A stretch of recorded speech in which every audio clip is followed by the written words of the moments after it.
Hello everyone, আসসালামু আলাইকুম। Lifestyle cook and ব্লগে সবাইকে ওয়েলকাম জানাচ্ছি।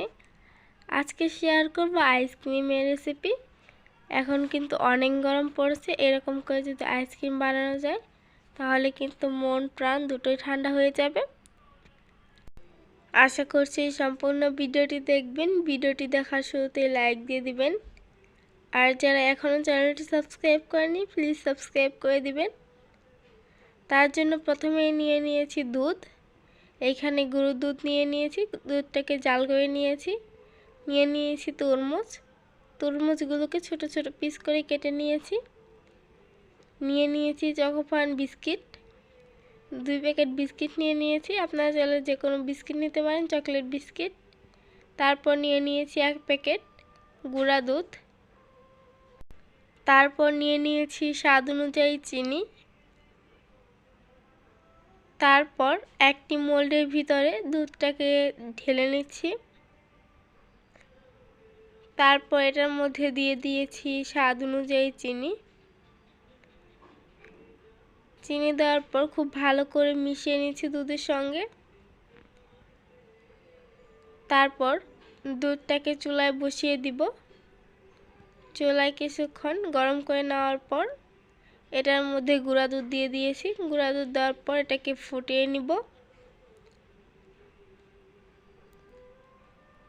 এটা যখন ফুটতে শুরু করবে তখন এটার মধ্যে অ্যাড করে দিব চকলেট বিস্কিটগুলোকে হাত দিয়ে এখন একটু ভেঙে দিচ্ছি। তারপর এই দুধের মধ্যে দিয়ে দিচ্ছি। দুধের মধ্যে দেওয়ার পর সব কিছুর সঙ্গে ভালো করে মিশিয়ে নিচ্ছি। তারপর এটাকে বলক তুলে নিব। আর এইখানে কিন্তু দুধটা যখন ফুটতে শুরু করেছিল তখন আরেকটি বাটির মধ্যে দুধটাকে নামিয়ে নিয়েছি অর্ধেকটা পরিমাণ, আরেকটার মধ্যে চকলেট দিয়ে জাল করে নিয়েছি। তারপর নিয়ে নিয়েছি একটি আইসক্রিমের মোল্ড। এটার মধ্যে তরমুজ কুচি দিয়ে দিচ্ছি।